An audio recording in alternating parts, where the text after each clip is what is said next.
Hi guys, this is Pooja and today's topic is fundamental rights.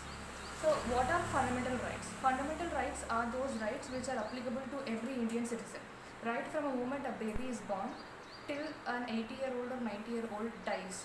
These fundamental rights are with him or her and they are applicable in all kind of situations and life aspects. So the first kind of fundamental right is right to equality. Right to equality is the basis of modern nations. It establishes rule of law. Rule of law signifies that in front of law, like in a courtroom or when it comes to laws, everyone is equal. There is no distinction between rich or poor, man or woman, or any kind of caste or religious discrimination. For law, everyone is equal. If a rich man does anything wrong, he will be punished according to law, and if a poor man does the same thing, he will be punished equally. So this principle, this rule of law establishes that all people are equal in the eyes of law. The next fundamental right is right to freedom. Right to freedom. Every human being, every Indian citizen is entitled to certain freedoms. One of that is freedom of expression. Freedom of expression says that you can express your opinions, feelings, emotions. You can criticize the government or you can criticize any public authority. But every right to freedom comes with a reasonable restriction. That means when you are criticizing government, you have to make sure that you are not instigating violence. Got it? And the next freedom is freedom of association. That is, you are allowed to form groups, gather. You are allowed to form unions and associations. For example, we have colony welfare associations, trade unions, and labor unions. All these are forms of associations. You have every right to form an association, but you have to make sure that it is peaceful association and you don't involve carrying arms and weapons. That is a reasonable restriction.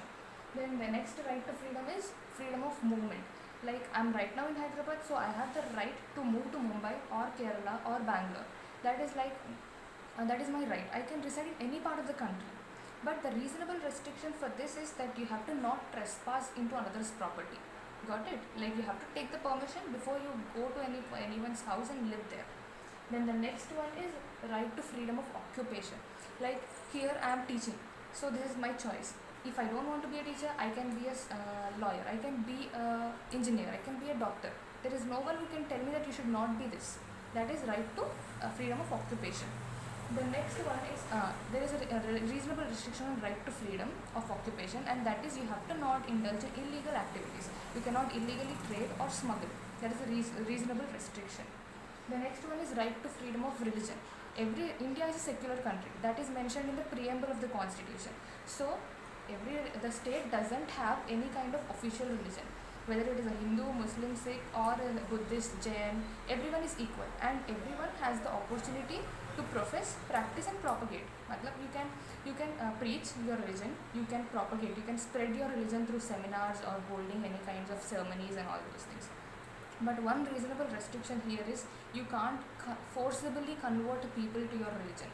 You can't convert a Hindu to Islam or an Islam into a Christian forcibly. If the person willingly wants to convert into another religion, he is free there. Then the next one is cultural and educational rights. These are especially related to minorities. These rights say that in a majority country, like Hindu majority country, India is a Hindu majority country, right? Hindu majority country, the rights of minorities are well protected.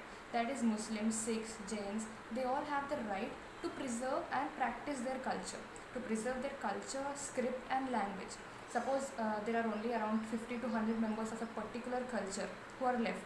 They have every right to preserve that culture and script for future generations. Otherwise, it will be lost forever. And then when it comes to educational institutions, people can always set up educational institutions. Like we have Muslim educational institutions, Aligarh Muslim University. So these are set up in order to